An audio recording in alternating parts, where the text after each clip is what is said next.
Terima kasih bagi Anda yang telah bergabung dengan Berita Bali hari ini. Bagi Anda yang baru bergabung, berikut 3 berita utama yang kami sajikan untuk Anda. Warga Dusun Anjingan, Kecamatan Banjar Angkan, Klungkung dikejutkan dengan penemuan mayat seorang pria yang tergeletak di kamar mandi.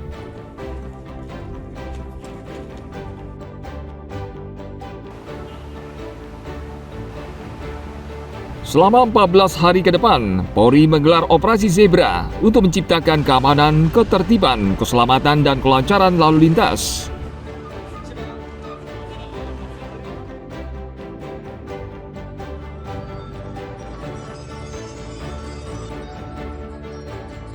Penyandang disabilitas unjuk kebolehan menari Bali di Klungkung.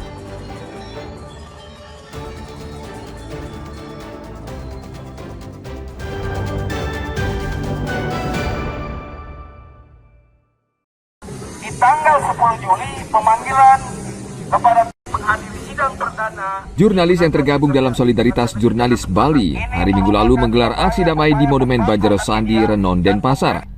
Mereka membawa poster menyatakan keprihatinan terhadap praktik pembungkaman kebebasan pers. Para jurnalis ini menyesalkan pihak tertentu yang membungkam pers dengan cara membawa sengketa pers ke ranah hukum pidana maupun perdata. Salah satu kasus majalah Tempo yang bersengketa dengan Kementerian Pertanian baru-baru ini. Menurut Kadek Novia Febriani, koordinator aksi, kasus hukum yang menyeret majalah Tempo menjadi peringatan bagi jurnalis.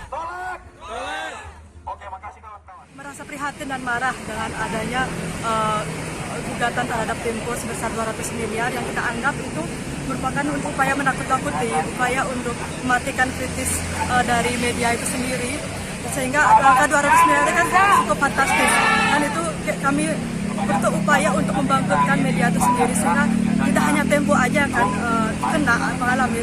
Jika ini lolos, media ataupun masyarakat yang mengkritik pejabat publik, yang mana Menteri Pertanian Amran Sulaiman dalam pejabat publik akan takut untuk bersuara lantang seperti itu. Belum lama ini Menteri Pertanian Amran Sulaiman menggugat majalah Tempo secara perdata senilai 200 miliar rupiah. Padahal sengketa kedua belah pihak sudah diselesaikan melalui Dewan Pers dan sesuai Undang-Undang Nomor 40 Tahun 1999 tentang pers. Berdasarkan putusan Selat 17 November, Pengadilan Negeri Jakarta Selatan menolak gugatan Menteri Pertanian Amran Sulaiman. Dalam amar putusan disebutkan, Pengadilan Negeri Jakarta Selatan tidak berwenang mengadili gugatan penggugat. Sengketa pers seharusnya diselesaikan melalui Dewan Pers sesuai Undang-Undang Pers Nomor 40 Tahun 1999. Tim Liputan melaporkan dari Denpasar.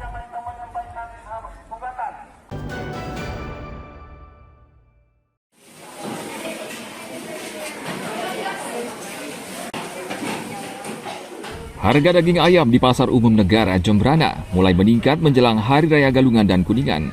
Dari yang sebelumnya Rp35.000 menjadi Rp40.000 per kilogram. Kenaikan ini terjadi akibat meningkatnya permintaan masyarakat untuk keperluan upacara dan konsumsi keluarga. Pedagang mengaku sudah mempersiapkan stok lebih banyak untuk menghadapi lonjakan pembeli. Salah satu pedagang daging ayam, Nikadek Asri misalnya, ia sudah menyetok daging ayam per hari hingga 1 kuintal. Karena sejak seminggu terakhir penjualan meningkat tajam. Naikkan, dari kemarin sudah naik. Sampai sekarang 40 ayamnya. Kemarin berapa ya? Kemarin 37.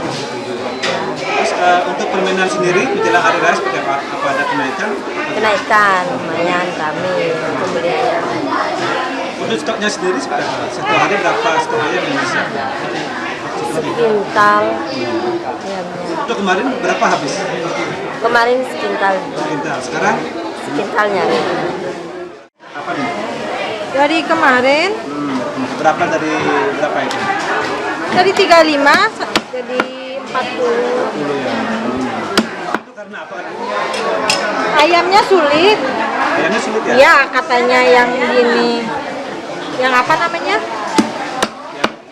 Yang pemotong. Potong ini ya? Ya. Sampai 1 kintal soalnya ayamnya nggak ada. Tapi biasanya kalau habis ya? Habis, alhamdulillah habis. Kenaikan harga daging ayam menjelang Hari Raya Galungan dan Kuningan sudah menjadi tren tahunan.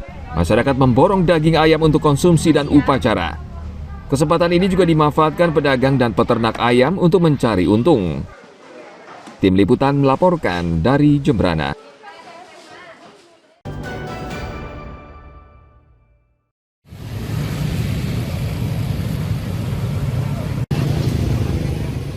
Menjelang Hari Raya Galungan dan Kuningan, aktivitas di Pasar Kidul Bangli ramai, terutama aktivitas para pedagang musiman.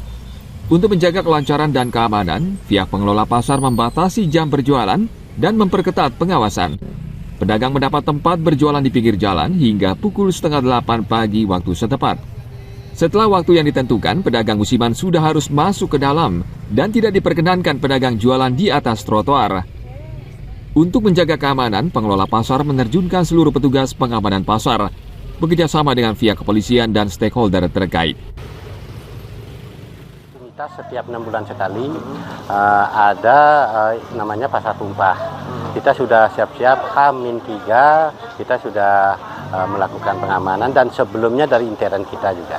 Kepala pasar mengimbau kepada masyarakat yang ke pasar Kidul, mohon hati-hati membawa dompet, tas, karena kita tidak tahu yang namanya kejahatan, tidak kita prediksi.